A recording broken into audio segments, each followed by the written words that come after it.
श्रोताओं नमस्कार, बहुत बहुत स्वागत करते हैं आपका इस बातचीत में। आज मैं हूं आपके साथ दीपक निषाद और हमारे साथ बातचीत करने के लिए बेहद खास मेहमान हमारे स्टूडियो में आज उपस्थित हैं। आप हैं नीलम शुक्ला मैडम, आप स्पेशल जज हैं, पास्को एक्ट सागर में आप पदस्थ हैं। हम बता दें कि लैंगिक अपराधों से बच्चों का संरक्षण अधिनियम 2012 14 नवंबर 2012 से हमारे देश में लागू हुआ है। तो ये पूरा स्पेशल एक्ट जो बच्चों से संबंधित है, क्या है, इसका उद्देश्य क्या है और किस तरह का संरक्षण ये बच्चों को प्रदान करता है उनके विरुद्ध होने वाले अपराधों के लिए। तो मैडम आपका स्वागत है और हम आपसे चर्चा की शुरुआत करना चाहेंगे। और सबसे पहले आपसे अब जानना चाहेंगे कि पास्को एक्ट लागू करने का उद्देश्य क्या है। बहुत बहुत धन्यवाद दीपक जी। सभी श्रोतागण को मेरा नमस्कार। जैसा कि अभी दीपक जी ने बताया, पॉक्सो एक्ट जो लागू करने का उद्देश्य जो है हमारे साथ में, बाल अधिकार पर 1992 में संयुक्त राष्ट्र कन्वेंशन का भारत के साथ में अनुसमर्थन के रिजल्ट में ये एक्ट इनेक्ट हुआ। पहले जो हमारे पास में यहाँ पे जो कानून था, आईपीसी में हम लोग काम करते हैं, सबने सुना है भारतीय दंड संहिता, अभी वो बदल के भारतीय न्याय संहिता हो गई है। ओल्ड आईपीसी की अगर बात करें तो उसमें जो भी सेक्शंस थे, जो हम कहेंगे कि सेक्सुअल ऑफेंसेस को लेकर, एक तो था 354 जो बहुत कॉमनली है, छेड़खानी होने पर एक ये सेक्शन काम करता था। दूसरा रेप 376 के नाम से famous in all over India. एक था 377। ये तीन मेन ऑफेंसेस सेक्सुअल ऑफेंसेस में काम करते थे। लेकिन इसमें से भी क्या था कि महिलाओं के ज्यादा सेक्सुअल ऑफेंसेस की बात की गई थी। 354 यदि किसी महिला के साथ छेड़खानी हो रही है तो 354, महिला के साथ में कुछ रेप हुआ या फिर लैंगिक शोषण हुआ उसका तो 376। 377 में हम दोनों पार्टीज को कभी लेते थे, कभी मेल के साथ भी अननेचुरल ऑफेंसेस होते थे और महिला के साथ भी होते थे। तो वी फाइंड अ नीड कि नहीं, जो बच्चे हैं, जो मेल भी हैं चाइल्ड, तो उनके लिए there should be some protection, क्योंकि आर्टिकल 15 जो मैंडेट करता है स्टेट को कि आपको सबको प्रोटेक्शन देना है चिल्ड्रन को, तो उसकी लाइट में ये एक्ट जो है वो इनेक्ट हुआ।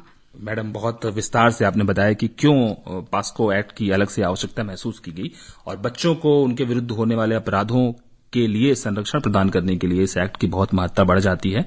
यदि हम इसके और डिटेल में जाना चाहें और इस एक्ट अधिनियम के प्रावधानों के बारे में बात करें, संक्षिप्त विवरण अगर आप कुछ देना चाहें इसके बारे में, तो क्या बताएंगी? इस एक्ट के बारे में हम कुछ की इश्यूज पे बात करें तो जैसे कि ये जो एक्ट है, सबसे पहले ये जेंडर न्यूट्रल लॉ है। इसमें मेल और फीमेल दोनों ही आते हैं। बस सबसे उसकी एक कंडीशन है जो उन्हें फुलफिल करना पड़ेगी कि वो 18 साल से कम के होने चाहिए। And the second one is that इस एक्ट के बारे में इन जनरल बात की जाए कि क्या इसमें अंतर आया, तो स्पीडी ट्रायल हुआ। जैसे कि इन्वेस्टिगेशन के लिए भी एक्ट में उन्होंने टाइम लिमिट फिक्स कर रखी है कि आपको 60 डेज के अंदर इन्वेस्टिगेशन करना है। फिर उसके बाद में ट्रायल की बात की जाए, यानी कि पूरा केस कंक्लूड होने की भी टाइम लिमिट इसमें फिक्स है। 1 ईयर के अंदर इसमें बात की गई है कि आप 1 साल के अंदर ये वाले केसेस का डिसाइड करें, इसका जजमेंट हो जाए, ताकि स्पीडी ट्रायल मिले बच्चों को भी। उसके बाद में एक इस एक्ट के बारे में बहुत अच्छी बात यह है कि इसकी रिपोर्टिंग ऑफ ऑफेंस जो है वो मैंडेटरी हुआ है।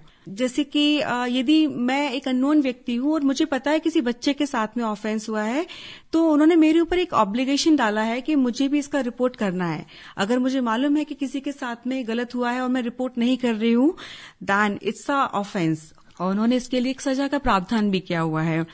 तो ये पहले नहीं था हमारे पास में कि उन्होंने ऐसा कुछ किया हो कि नहीं आपको जाके रिपोर्ट करनी ही है, लेकिन इसमें उन्होंने किया हुआ है कि आपको सजा का प्रावधान भी किया हुआ है। फिर इसके बाद में इस एक्ट में एक सबसे अच्छी बात जो है, हम जो इसके टर्मिनोलॉजी यूज करते हैं, जैसे आईपीसी में हम रेप वर्ड यूज करते हैं, इसमें हम पेनिट्रेटिव असॉल्ट यूज करते हैं उसको, प्रवेशन लैंगिक हमला। तो इसकी 2 कैटेगरीज बनाई है उन्होंने। एक तो सिंपल, जो सिंपल रेप हुआ तो वो सिंपल प्रवेशन लैंगिक हमला बोलेंगे हम उसको। फिर उन्होंने इसका एक एग्रीवेटेड फॉर्म बनाया कि नहीं, हम इसकी गंभीरता को और बढ़ाएंगे। कैसे बढ़ाएंगे, तो उन्होंने क्लासिफाई किया है उसको कि अगर 12 साल से कम का बच्चा है उसके साथ होता है अगर, तो उन्होंने कहा कि नहीं ये गंभीर हो गया। किसी इन हाउस फैमिली मेंबर ने कुछ किया है तो ये गंभीर हो गया। और इसका फर्क इतना पड़ा है कि सजा में ग्रेविटी आ गई है, मिनिमम पनिशमेंट बढ़ गया है। ऐसे ही गैंग असॉल्ट उन्होंने यहाँ पर एक डाला है इस लॉ में। पहले सिंपल 354 छेड़खानी करने का था, बट अब उन्होंने कहा कि 2 लोग मिलकर छेड़खानी कर रहे हैं, उन्होंने कहा कि नहीं, ये गंभीर बात हो गई है, तो उसमें सजा का प्रावधान बढ़ा दिया है। तो इस टाइप के कुछ उन्होंने, ये जो एक्ट है वो बात करता है इन चीजों के बारे में। सेक्शन 3 प्रवेशन लैंगिक हमला, 5 गुरुतर प्रवेशन लैंगिक हमला, 7 सिंपल लैंगिक हमला जिसको हम कॉमनली छेड़खानी से समझे, 9 उसका एग्रीवेटेड फॉर्म। जी, तो this is the overview of the act. जी, बहुत विस्तार से आपने बताया कि कैसे ये जेंडर न्यूट्रल लॉ है और कैसे गंभीरता इसकी बढ़ा दी गई है और तीव्र गति से इसकी सुनवाई हो जाती है, ट्रायल किया जाता है। यदि हम इसके प्रक्रिया की बात करना चाहें, पास्को एक्ट की प्रक्रिया के बारे में समझना चाहें हम, तो प्रक्रिया कैसे होती है? कोई ऑफेंस होता है, ऑफेंस होने से लेकर के न्यायालय में आने तक सुनवाई की पूरी प्रक्रिया होती है, वो कैसे होती है और इसकी रिपोर्टिंग किस स्तर पे हो जानी चाहिए, कैसे करनी चाहिए? जी, बहुत ही अच्छा प्रश्न पूछा आपने दीपक जी। एफआईआर से शुरू करते हैं। कोई भी ऑफेंस एफआईआर से शुरू होता है। किसी बच्चे के साथ में कोई भी ऑफेंस होता है तो उसकी रिपोर्टिंग एफआईआर होगी, जैसे यूजुअली होती है वैसे ही होती है।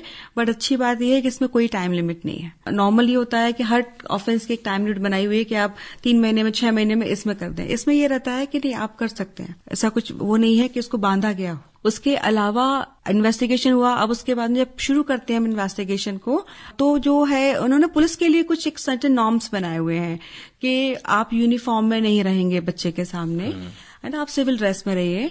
फिर उसके बाद में उन्होंने उसको बनाया है कि आप उससे जो भी क्वेश्चंस पूछेंगे या इन्वेस्टिगेशन करना है तो आप ऐसा प्लेस चुनिए जहां पर ही और शी फील्स कंफर्टेबल, है ना।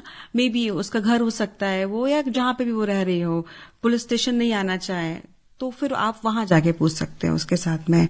फिर एक सपोर्ट पर्सन की भी बात की गई है जो हम शुरू से उसको प्रोवाइड कराते हैं। At the time of FIR से भी शुरू हो जाता है उसको कि आप उनको एक सपोर्ट पर्सन अपॉइंट करते हैं, सहायक एक नियुक्त करता है जो कि चाइल्ड वेलफेयर कमेटी नियुक्त करती है। और उनका रोल भी बहुत इंपॉर्टेंट है कि वो बच्चे के साथ रहते हैं, वो उनको बताते हैं लीगल प्रोसीजर क्या है उनके। तो ये इन्वेस्टिगेशन चलता है। उसके बाद में फिर जब वो फाइल चार्जशीट कोर्ट में आ जाती है तो फिर कोर्ट के लिए उन्होंने सर्टेन चीजें अडॉप्ट की हुई हैं कि जैसी चार्जशीट आएगी तो आपको उसकी कॉपी देना पड़ेगी, एक उस बच्चे को भी दीजिए आप कॉपी ताकि वो समझ पाए, उसको लीगल असिस्टेंस आप दीजिए, उसके बाद में उसको बताइए प्रोसीजर के बारे में, टाइमली टाइम बताइए। और सबसे इम्पोर्टेंट उसकी आइडेंटिटी को डिस्क्लोज नहीं करना है हमें किसी भी स्टेज पर। ये बहुत ध्यान रखने वाली बात है इस एक्ट के अंदर। मीडिया के ऊपर भी ये बातें लागू होती है, मीडिया के ऊपर भी ये बात लागू होती है, कोर्ट के ऊपर भी ये बात लागू होती है कि हमें उसकी आइडेंटिटी को डिस्क्लोज कहीं पर भी नहीं करना है। स्पेशल चाइल्ड्स जो होते हैं उन स्पेशल चाइल्ड के लिए भी प्रोसीजर है कि हम उसके लिए स्पेशल एजुकेटर बुलाते हैं। ऑडियो विजुअल मोड पर उनका एविडेंस रिकॉर्ड होता है कोर्ट के अंदर, उसमें भी हमें ध्यान रखते हैं कि उनकी आइडेंटिटी डिस्क्लोज ना हो। और उसके अलावा वो बच्चा अपने मेनली पेरेंट्स या फिर ऐसा कोई भी व्यक्ति जिसके ऊपर वो ट्रस्ट करता है, जिसके साथ में वो कंफर्टेबल फील कर रहा है, उसकी प्रेजेंस में वो बयान उसके होते हैं। और सबसे इम्पोर्टेंट जो इसमें रहता है कि जो एक्यूज होता है, एक्यूज वो बच्चे को देखे ना बयान के टाइम पर।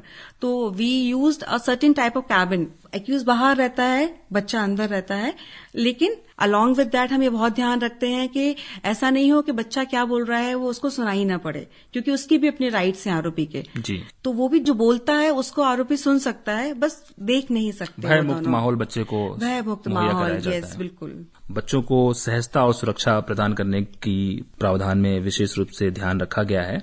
और यदि हम आगे बात करना चाहें क्षेत्राधिकार के, ज्यूरिसडिक्शन की बात करना चाहें, तो बहुत सारी स्पेशल एक्ट के साथ हो सकता है कि कॉन्फ्लिक्ट होता हो। तो यदि मान लीजिए SC/ST बच्चे हैं, SC/ST एक्ट के साथ वो क्लैश कर रहा है, तो किन प्रावधान में उसको इस कैटेगरी के जो अपराध होते हैं उसको पंजीबद्ध किया जाएगा? जी दीपक जी, बहुत अच्छा प्रश्न है। सामान्य रूप से ऐसा होता भी है कि आईपीसी के साथ ही बच्चे पॉक्सो में भी आते हैं और कई बार वो विक्टिम जो होते हैं वो SC/ST कैटेगरी के भी होते हैं। तो ऐसी कंडीशंस में पॉक्सो एक्ट ही प्रिवेल करता है। उन सारे ऐसे केसेस का निपटारा पॉक्सो एक्ट में जो स्पेशल कोर्ट डेजिग्नेटेड हैं वो ही करती है। और यहाँ पर यदि हम दंड के प्रावधानों की बात कि इस तरह के ऑफेंसेज में, अपराधों में क्या दंड का प्रावधान दिया गया? अधिकतम दंड क्या हो सकते हैं? अधिकतम दंड मृत्यु दंड है पॉक्सो एक्ट में, और मिनिमम दंड है जो मैं आपसे बात कर रही थी, इसको हम कॉमनली रेप कहते हैं। यदि एक बार किसी के साथ कुछ हुआ उसमें, तो उसमें मिनिमम 10 साल है। यदि एग्रीवेटेड फॉर्म में जाते हैं कि घर का कोई व्यक्ति है, बार बार कर रहा है, बच्चा 12 साल से कम है, 16 साल से कम है, इन फॉर्म्स की अगर बात की जाएगी तो 20 साल minimum, maximum LI and death. बहुत गंभीर किस्म के ये अपराध होते हैं और ये बहुत गंभीर किस्म का प्रावधान बनाया गया है। यदि इसमें हम मुआवजे की बात करें, रिलीफ की बात करें, तो क्या रिलीफ जो है बच्चों को या जो पीड़ित है उनको मिल सकता है? इसमें हम उनको मॉनिटरी रिलीफ का भी प्रावधान है जी। मतलब बहुत सारे रिलीफ्स तो मिलते ही हैं। हम उन्हें मेंटल ट्रॉमा और इन सब चीजों से बाहर निकालने के लिए कई प्रकार से उनको लीगल असिस्टेंस, सपोर्ट पर्सन देते हैं, बट उसके अलावा monetary relief is very important. तो उसके लिए उनको हम अंतरिम राहत भी देते हैं। वो नहीं भी मांगते हैं, अगर हमें लगता है ऐसा कि नहीं ये बस बच्चे को जरूरत है, तो सो मोटो भी दे देते हैं खुद से ही कि आप अभी तत्काल ये लीजिए। और इसके अलावा at the last stage time of judgment उनको भरण पोषण की राशि का प्रावधान है, जो 4 लाख रुपए तक का भी होता है, वो उतना उनको दिया जाता है इस एक्ट के अंतर्गत। और सबसे अच्छी बात इसमें यह है कि इसके लिए हमें किसी और मशीनरी पे डिपेंड होने की जरूरत नहीं पड़ती, वो ऑर्डर हम लोग खुद ही कर देते हैं। स्पेशल कोर्ट को ये पावर दी गई है, स्पेशली पॉक्सो एक्ट में, कि आप अंतरिम जो राशि आप अनुतोष की इनको दे रहे हो, वो राशि, कंपनसेशन राशि आप खुद ही फिक्स करके दीजिए, क्योंकि आपने उस बच्चे को देखा है, आपने उसकी फैमिली को ऑब्जर्व किया है, आपको पता है कि उसको रिहैबिलिटेशन में क्या जरूरत पड़ने वाली है। तो उनका ऐसा स्टेट पॉलिसी में है कि आप खुद वो राशि फिक्स करके दीजिए और फिर स्टेट उतनी राशि पे करती है। जी, न्यायाधीश को ये अधिकार है कि वो राशि जो है फिक्स कर सकता है। जी, न्यायाधीश स्पेशल एक्ट के अंतर्गत, पॉक्सो एक्ट में। और चलते चलते आपसे हम जानना चाहेंगे कि यदि आप इस एक्ट को लेकर के समाज में जागरूकता आए और लोग रिपोर्टिंग करें इस तरह के मामलों में, क्योंकि बहुत सारे ऐसे मामले हो सकते हैं, लोगों को एक्ट के बारे में मालूम ना हो, तो वो ज्यादा से ज्यादा इस तरह के मामलों को रिपोर्ट करें। आपकी तरफ से कुछ संदेश? मैं तो यही संदेश दूंगी कि बच्चे इस देश का भविष्य है ना, तो इसीलिए यदि वो मजबूत होंगे तो हमारा देश भी मजबूत होगा। और बाल मन पे कोई भी ऐसी चीज की छाप पड़ जाती है, वो उनको इस बात को कहीं ना कहीं रह जाता है, हमारी लाइफ लॉन्ग पर्सनालिटी पे वो चीज अफेक्ट करती है। तो जब तक उन्हें इस बात का एहसास नहीं होगा कि नहीं, हमारे साथ जो भी कुछ हुआ उसके लिए we have the law, I have the right, मेरे पास है प्रोटेक्शन, तो उसके लिए जरूरी है कि वो रिपोर्ट करें, उनके पेरेंट्स उनका साथ दें, और एज अ सोसाइटी भी हमें उनका साथ देना चाहिए। क्योंकि अगर हम उनका साथ देंगे तो उनके भी मन में रहता है कि ऐसा नहीं हो, लोग क्या कहेंगे। तो वो चीज जब नहीं रहेगी तो निश्चित तौर पर हमारा देश, मैं चाहूंगी कि एक दिन वो भी आएगा जब हम लोग की कोर्ट की कोई आवश्यकता ही ना पड़े इस देश में। निश्चित रूप से ये हम उम्मीद करते हैं कि ऐसा दिन भी अवश्य आएगा और बच्चों के लिए हमारे समाज में एक भयमुक्त माहौल हम पैदा कर पाएंगे और इस तरह के अपराध जो है हमारे समाज में नहीं होंगे। निश्चित रूप से जो भी बच्चे या उनके पालक सुन रहे हैं इस कार्यक्रम को, बच्चों की सुरक्षा के लिए, उनकी संरक्षा के लिए, उनके संरक्षण के लिए कानून में बहुत सख्त प्रावधान किए गए हैं और पॉक्सो एक्ट उसका एक बहुत सशक्त जो है माध्यम है। तो मैडम, आपका बहुत बहुत शुक्रिया अदा करना चाहते हैं कि आपने पॉक्सो एक्ट के बारे में बहुत ही विस्तार से, जितने भी प्रावधान हैं, अपराध की श्रेणियां हैं, मुआवजा इत्यादि के बारे में बहुत ही विस्तार से आपने हमारे श्रोताओं को जानकारी दी। नीलम शुक्ला मैडम, स्पेशल जज पॉक्सो एक्ट, सागर से आप हमारे बीच आई, बहुत बहुत धन्यवाद आपका। Thank you Deepak ji, thank you so much.